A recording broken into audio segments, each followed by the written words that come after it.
This is The Speaking Show. I'm David Newman, and you're tuned in to the #1 podcast for speakers, consultants, and experts who want to speak more profitably.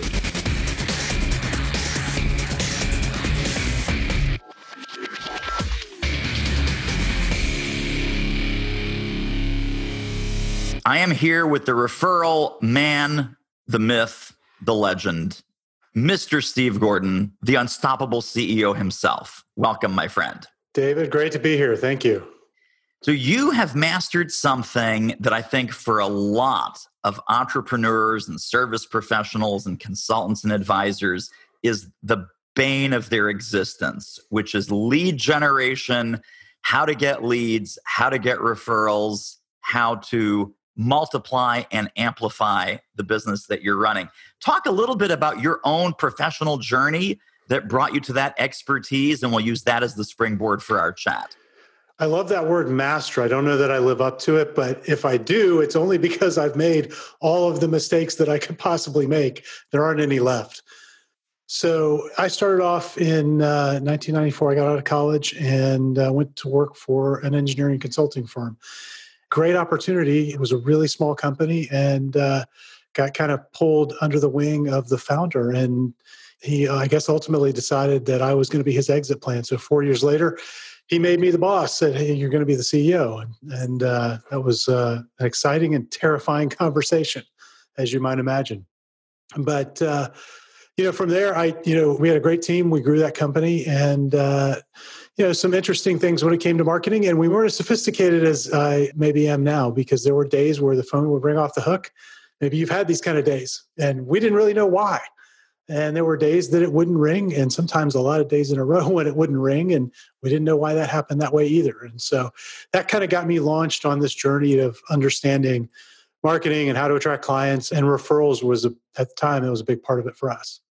So before, when you said sometimes the phone would ring, sometimes it wouldn't, was there any outbound sales effort? Were they doing a lot of content marketing and just hoping the phone would ring? What was in place when you first got your hands on the machine? There was nothing in place. Nobody knew anything about marketing. We knew very little about selling. We were really skilled at taking orders. And we thought that because we were getting a lot of those in, we were somehow brilliant. And we learned quickly that there was a lot more that we needed.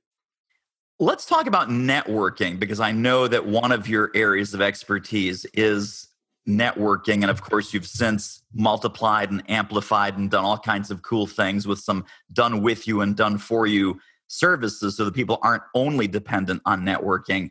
But what are some networking do's and don'ts that you see? And then I think you've also written a fantastic book about that same topic. But where do people miss the mark when it comes to quote unquote networking? Well, networking isn't a bad thing. I think all of your business success is going to come from the relationships that you create. And, there's all of this talk out there about you're one funnel away, right? And, those are great things, but a lot of the people who've had a lot of success in internet marketing actually got that success because they built great relationships, and those people sent a lot of people to them. So I come back to the fundamental, and that's relationship. And that's why networking is important. One of the inherent weaknesses of networking is that the traditional way that we do it, it's not very leverageable. It takes a lot of time. You got to be usually in the same room with someone to build a relationship. And so it's a very linear growth process. And that, to me, is a challenge. The other challenge you have with it is that, at least when I was doing a lot of it, I'd go to the rubber chicken dinners, I'd go to the breakfast meetings where you're supposed to bring a referral for somebody in the room, and all that kind of stuff. But I found that the people I really wanted to meet and do business with weren't at those meetings. They were someplace else, at some other hidden meeting somewhere. They were in a different group. And so it really became difficult to penetrate that. And so what I discovered was that I really wanted to get into those groups, but I had to find a different way in.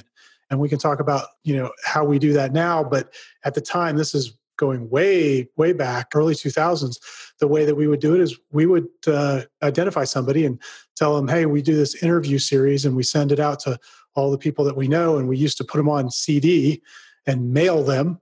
And we'd interview people that we wanted to get access to. And we found it was a great way to get access to them. And so, now with podcasts, so much easier to do it in a venue like what we're doing now. and you can connect with virtually anybody that way. Let's fast forward now, because now you run an entire agency that has this lead generation machine. The thing I love about your work is it's really trusted advisor style marketing personified. It is not pitching. It is not cold calling. It is not batch and blast your whole network on LinkedIn. It's not sending out a zillion emails or postcards to strangers. Talk a little bit about kind of the model that you're teaching and that you're doing for your clients today.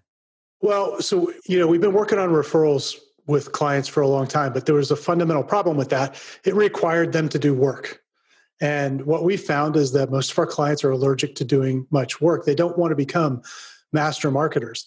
And as I reflected back on how do we solve this so that they don't have to work so hard, I thought back to this time when we were doing the interviews. And the great thing about doing them is that for the average business owner, they don't have to have any particular skill. So they don't have to be a great content marketer. They don't have to be a great writer. They don't really have to be a great presenter. All they have to do is know how to have a conversation, either on a telephone or on a Zoom call like this with another human being. And they all know how to do that. And so it really kind of plays to a strength that they have.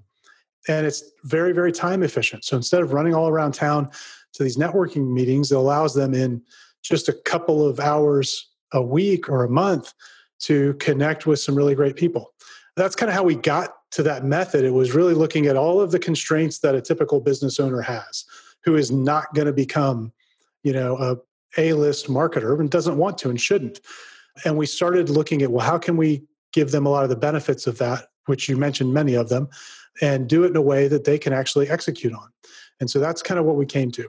It's so funny. I got a text earlier this week from a client we just started. He did his first interview and he texted me and said, it was the most thrilling thing because he had this interview with this person that he'd been trying to connect with for like a year and couldn't get in, said, hey, I've got this podcast. I'm interviewing all of the industry leaders. Your name came up. I'd love to get on a 30-minute call with you. I'm going to share it with everybody in the industry. And he got a response right away. And now he's got a relationship with this person without having to show up first as a salesman. So let's back up, because I think one of the central ideas, both with your referral strategy and with this interviewing strategy, and we'll spend a little bit of time on both, is knowing who you want to do business with.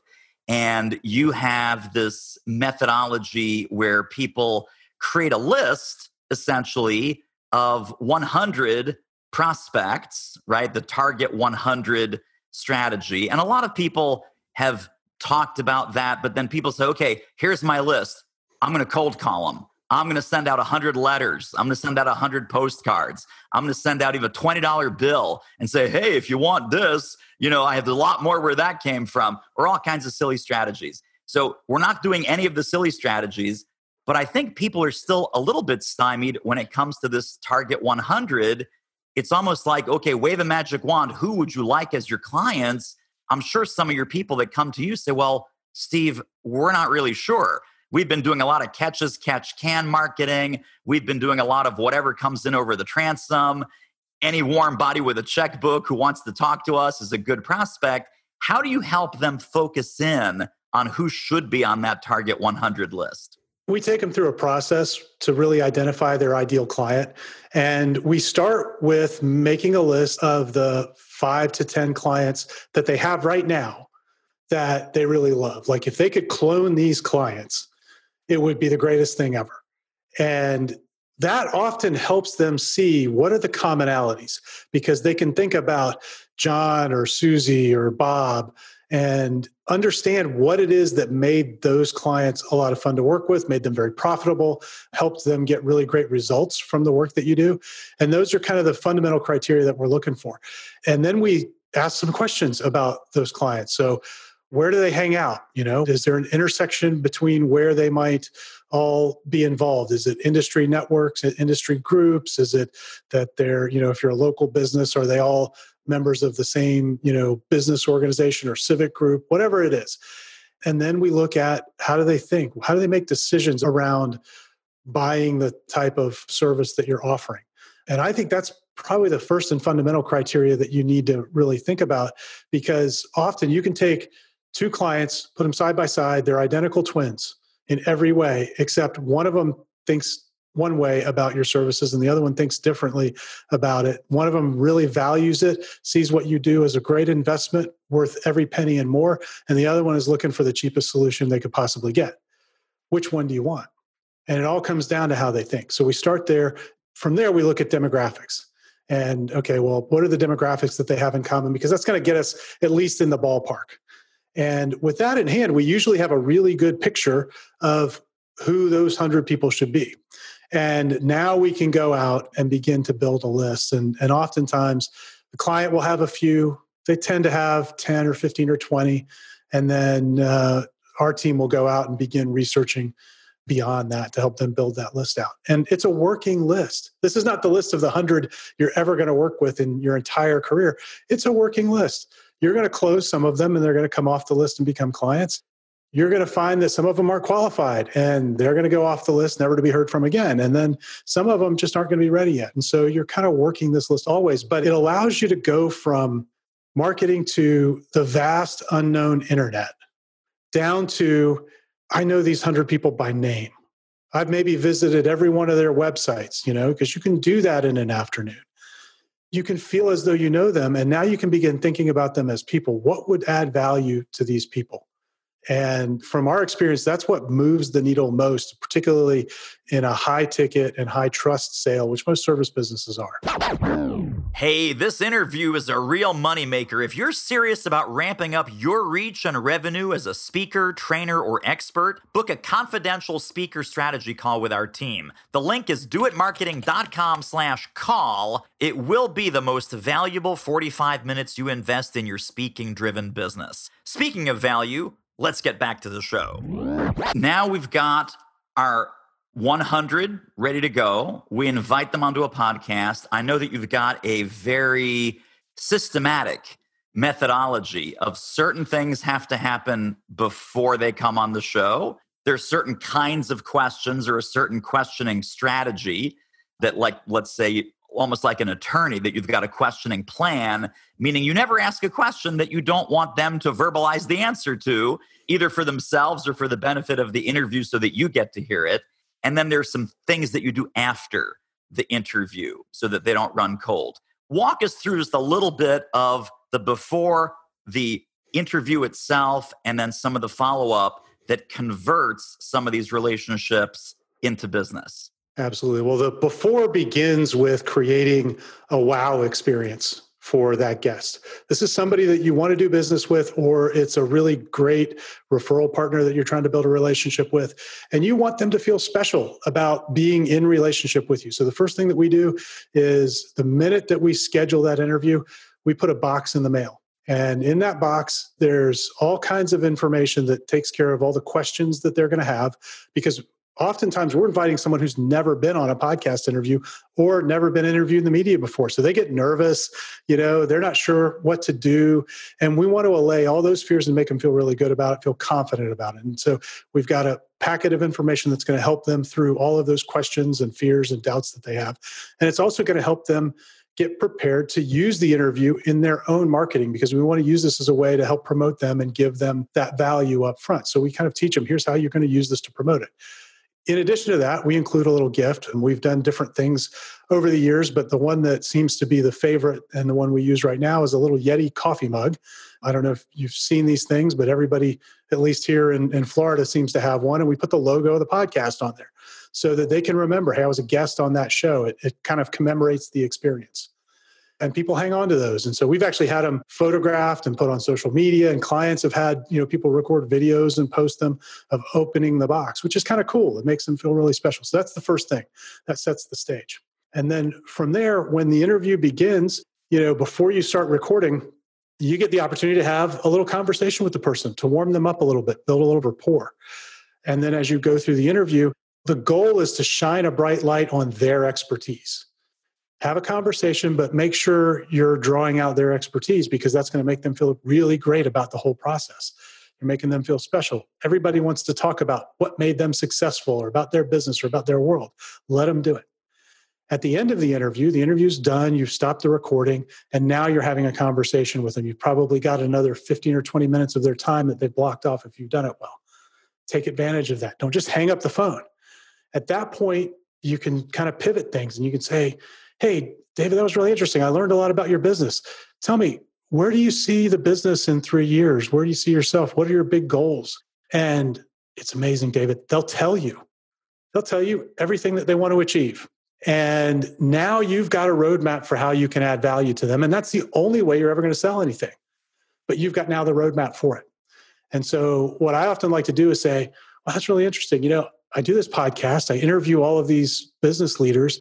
I may have some people that I can connect you with that would be able to help you get to those goals. And I may be able to come back with some ideas that would help you. Would you like to meet next Tuesday and spend 15 or 20 minutes and talk about it again? So what do you think they say when we offer that? Steve, that would be great. Always. They love it, right? Because you're offering to help them achieve something they really, really want. And you come back to that follow-up meeting, and I always like to come back with connections, with introductions that I can make. And I like to come back with some ideas. And sure enough, if I've strategically invited those guests, an awful lot of the time, one of those ideas that's going to help them is working with our company, letting us help them get to the achievement of one of those goals. That's not always the case. Sometimes I tell them, no, the best thing you could do is this other thing over here. But sometimes it's working with us. And that makes such an easy sale because now it's in total alignment with what they want to achieve. I've got a zillion questions just based on those nuggets of wisdom. What you're saying, and just clarify this with me, during the interview, we're not really asking them about problems. We're asking them about where do they want to go, what's their expertise, like you said, shine the spotlight on their brilliance, make them feel really good about where they are. I think this goes against most kind of old school marketing and selling, where during the podcast interview, you're probing what's missing, what's funky, what's broken, what's sad. This is what other people might be thinking. Let me butter them up, but then I'm going to say, well, Steve, what's the next thing that you're trying to accomplish? What are the obstacles? What are the problems? What are the challenges? How have you tried to solve those challenges in the past? And it almost becomes like a recorded, quote unquote, sales call. That's not how you're guiding your folks to run these interviews, though, is it? No, because in most cases, this is a brand new relationship.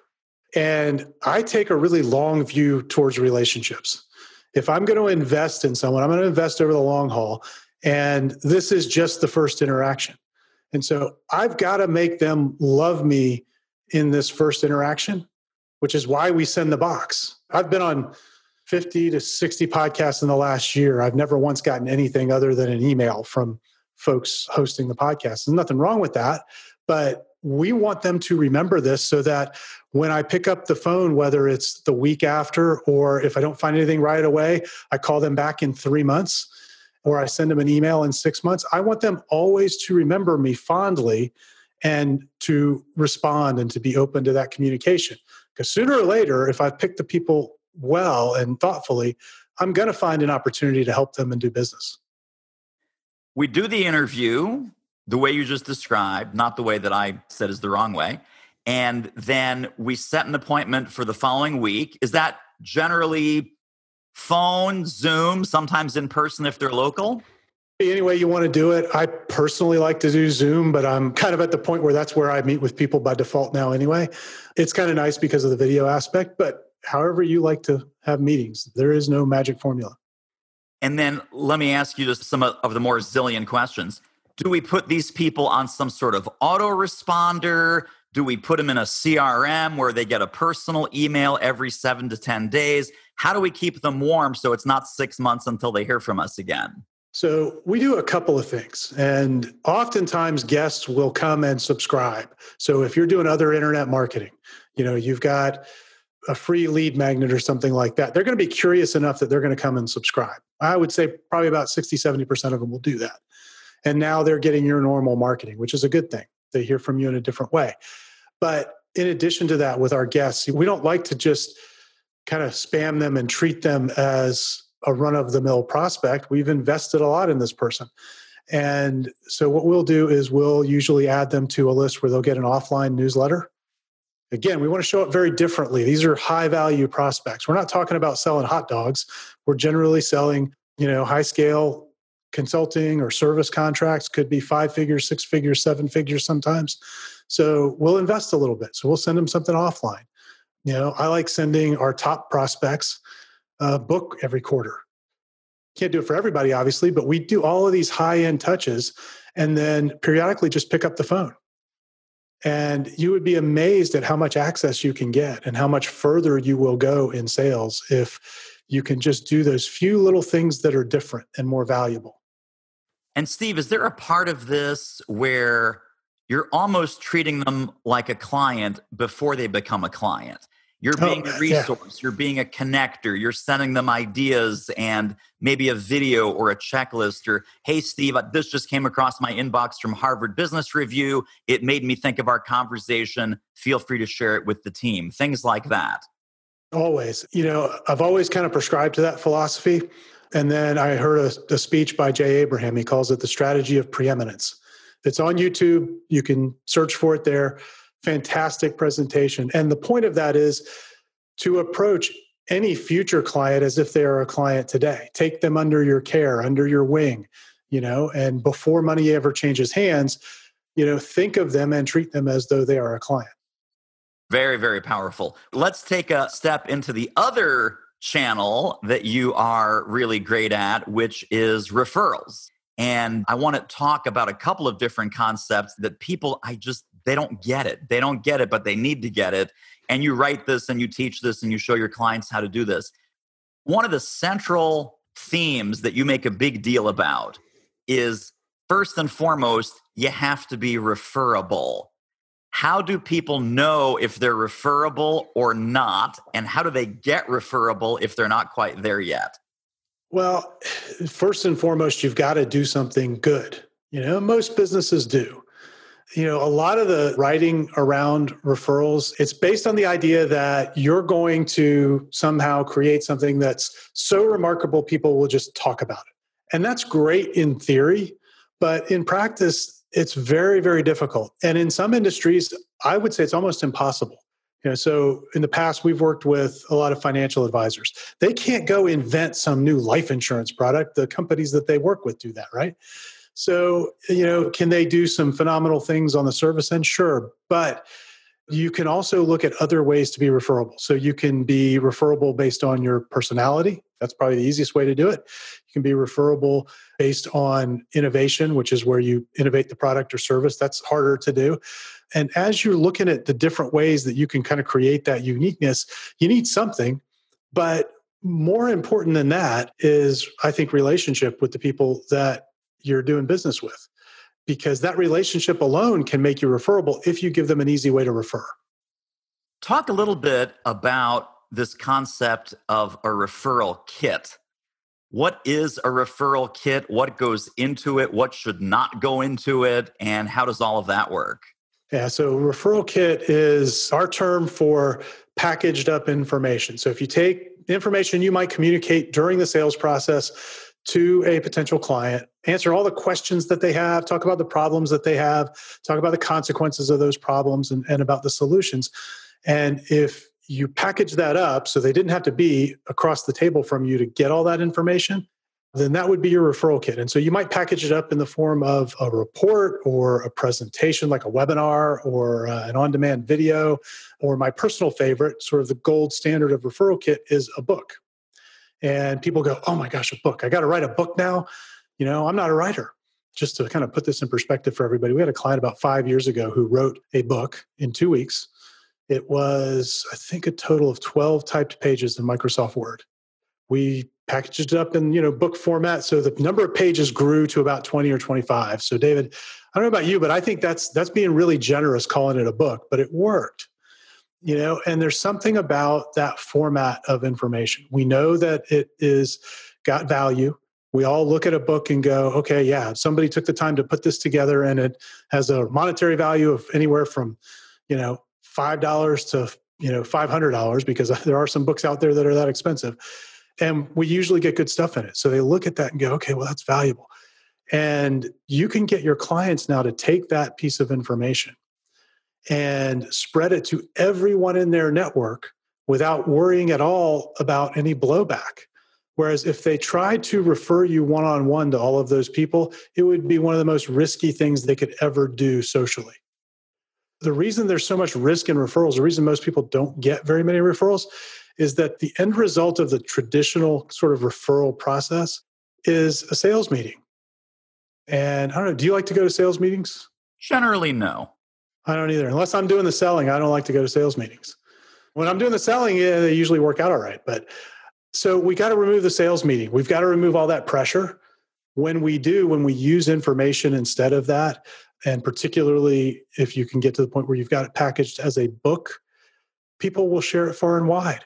It's such an easy conversation, and we can cover it in about 15 seconds. I'm happy to cover it if you want to go there. Yeah, let's go there, please. So if you've got your referral kit, you've got that information packaged up, it's really easy to go to a client and say, David, I'm on a mission, and this is what I would say for our business.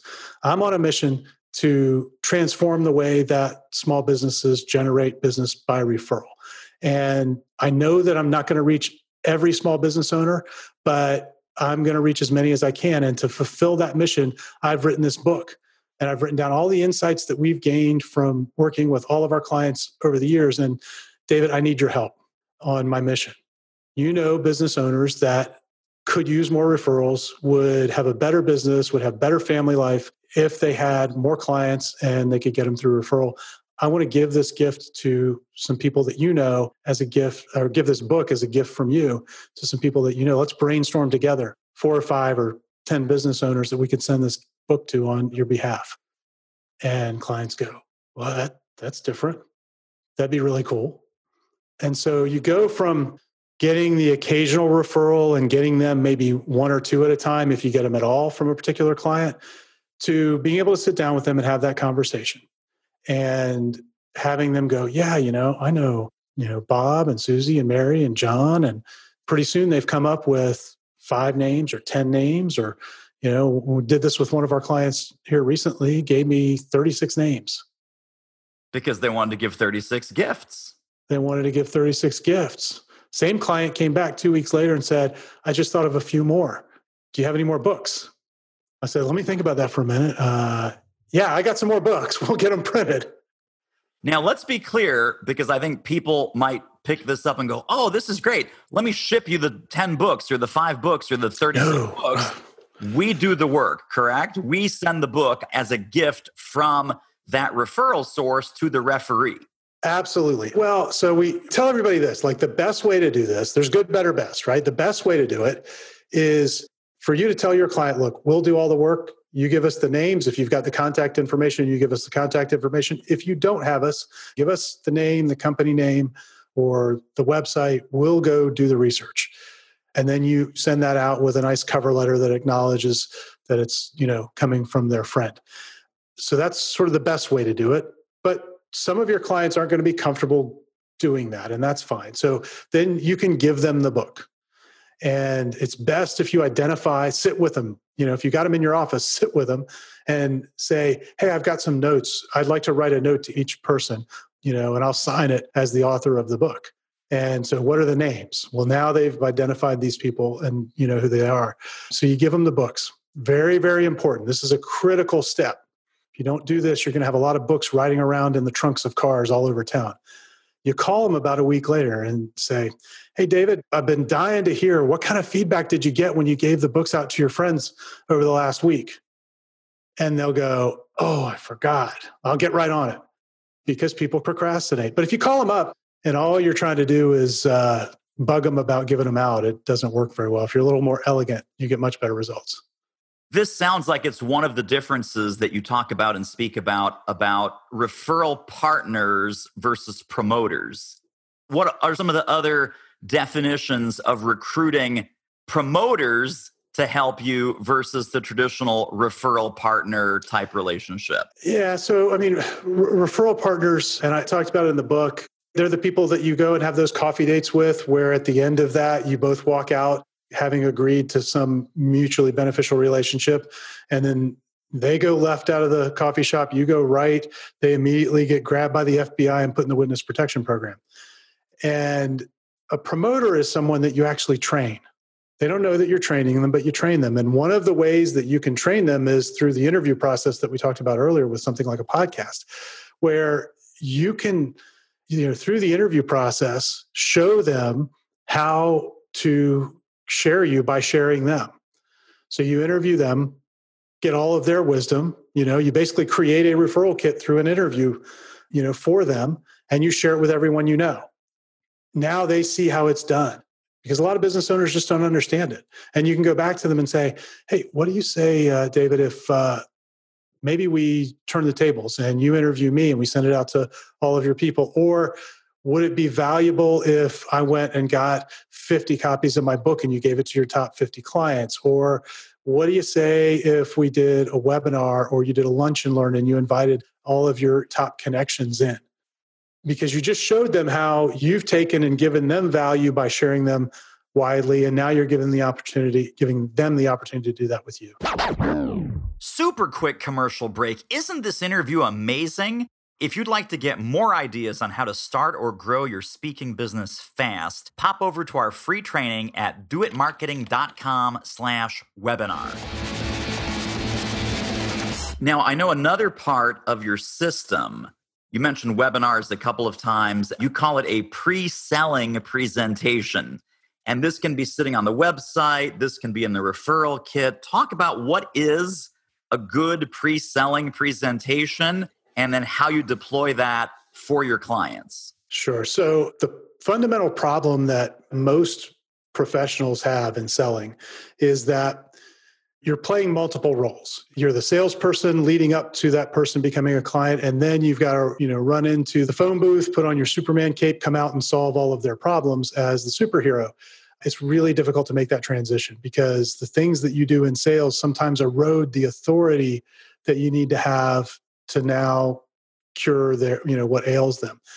The pre-selling presentation is kind of the solution to that. So before you're ever across the table having to pitch someone, if you can get them to watch a presentation, and oftentimes what we'll do is we'll record this as a video and have it on demand on your website, and have that presentation walk them through the problem that most of your prospects face and all of the different consequences of that problem. Some of them they probably know about, some of them they might not know about, but educate them on all of that, kind of show them what some of the solution could be, and then give them the opportunity to book an appointment with you from there. And what you will find is that prospects who go through that experience will close much more easily. They will be able to come to you prepared. You won't have to pitch as much. They'll be pre-sold. And the reason we want them pre-sold is we want them across the table wondering, okay, well, what are the kind of the terms of the deal? You've already answered the question about the problem you solve, why it's important, what the solution is likely to be, all of that kind of stuff. You've created authority and credibility. And if you can get someone to go through that, most often you are going to end up in a position where you're the only competition. There is none left. That they've decided that you're the one they want to work with. And that's a key first step to them becoming a client. Wow. Really, really great. Now, let me ask you this, because I think a lot of people will do the first couple of steps of any one of these strategies. They will do the book mail out. They will record the webinar. They will do the podcast interview, any of these kind of front door strategies. And then they get busy. And then life gets in the way. And then they forget about the follow-up because they forget the point is not the podcast interview. The podcast interview was the launching point of this entire process. Sending out the books was the launching point of this process. Having folks watch the on-demand pre-selling presentation was the launching point. So I'm sure people come to you and say, well, Steve, I've tried to mail out books and we already have a webinar and it's not doing anything for us. We've done the whole referral thing and it ends up nowhere. Talk about how vitally important the follow-up and the follow-through is, and then how you work with your clients to make sure that happens. Yeah, that's the least sexy part of all of it because it requires work, but it is the most important part of all of it. All the lead generation stuff everybody likes to do because it feels like you're making progress. But if you don't kind of have a bottom to your bucket, you're wasting a lot of time and energy and money. My background is technical, so I like to sort of reverse engineer things and reuse things in smart ways. And so one of the things I really like about the podcasting process is that a byproduct of it, what I would call a strategic byproduct of it, is you get all this great content. So you're having these conversations with interesting people, and it's not just you giving a monologue all the time. Chances are listening to these people would be interesting to the prospects that you're going after because these people are going to be similar to them. And so you can take that recording then and use that in your follow-up, which is why we like to publish them as a podcast. And then we use that in email marketing and in all of the other ways that you're going to share content. And we use that as sort of the backbone. As you're accumulating leads, now you've got a way to show up with an interesting piece of content that's not 100% a sales pitch every week. And in my experience, David, the business that is at hand when a decision is going to be made about buying something is the one that tends to get selected. And if you can orchestrate an easy way to be that at hand business, you're going to get the job. You're going to get the opportunity. And so our approach is when we produce a podcast for our clients, we're going to email that out every week to everybody in your database. Everybody that's a prospect is going to get that. And it's going to include some calls to action that drive people to that pre-selling presentation, not a hit them over the head call to action, a soft call to action, but an invitation to go see it so that when they're ready, it's there. That's sort of the glue that holds all of this together. It sort of runs underneath all of it. There's so much more we could talk about. I'm going to ask you just one or two questions here as we start to wrap up. Let's say someone gets really enamored of this podcast strategy, and now they start getting sucked into, well, Steve, I'm not on the charts. I'm not a top 100 podcast. I don't have 1 million ratings and reviews. This podcast might not be the easiest thing to find when people start typing in accounting or consulting or, architecture or engineering. And, how do I get more ratings? How do I get more reviews? How do I start climbing the charts on iTunes or any of the other podcast marketplaces? What's your answer to that? And why is that really sort of a non-issue? It's a non-issue because that's not how you're going to make money from the podcast. There are all kinds of articles out there. You can Google podcast sponsorship and you will find all these articles that describe the monetary side of getting sponsors for your podcast, which is likely the way that you would make money from it if you had a big audience. And the numbers are staggering. I mean, you've got to be at the 50,000 downloads a month level or more to get any kind of income, and it isn't going to really pay your bills. It's not going to be enough. And so you're much better off to go and identify that small number of guests. We call it the small audience. We always tell our clients, focus on the small audience, the audience that is across, that teleconference with you as you're interviewing them, because that's where all the money is. And if you focus on that small audience, you could have 0 downloads and still make $1 million from a podcast. I mean, most people get that completely backwards. It's understandable why, but it comes back to the fact that all the money comes from the relationships that you create. Totally fantastic. Well, 2 final questions for you. The final question is, how do people get connected and stay connected to more Steve Gordon brilliance? And we're going to get all kinds of links and goodies and downloads, and that's going to be directly under this show in the show notes. When you go to thespeakingshow.com, all of Steve's goodies are listed right under this episode. Before we get to that, though, I want to ask, if people were to take one central idea about this kind of trusted advisor marketing, the referral strategy, the podcast strategy, how to really do this the right way, what do you hope that one central idea might be? You said it in the name, trusted advisor. Okay. If you're doing something in your marketing that is going to erode trust, you probably shouldn't do that. And most of the things that are set up to give you a really quick result will often erode that trust. And so you just want to think carefully about that as you approach it. Most of the time, this is all about playing the long game, because that's where all of the big results are with people. You're trying to build a relationship and be their trusted advisor. That takes time. So smart. And this reminds me of a Seth Godin quote. I think it was in a blog post or maybe in one of his speeches. He said that in any relationship, the sooner you ask for money, the less you will get. So it's totally a marathon. It's not a sprint. I love that. Well, now, how do people get connected and stay connected to more Steve Gordon genius? Where can we send them? What links can we share? What do you want to put in their hands? Well, what we've done, David, is we've set up a page just for all the folks who are watching the show. They can go to unstoppableceo.net/speaking show. And when they go there, we've got for them a free copy of my book, The Exponential Network Strategy, that describes how we use interviews and podcasts to build relationships and, get in touch with the people you want to do business with. And we've got an ebook version, an audio book, and a video book version that they can get there. Fantastic. Thank you, my friend. This was so valuable. Hopefully, people are now on the path to doing lead generation and referral marketing the right way.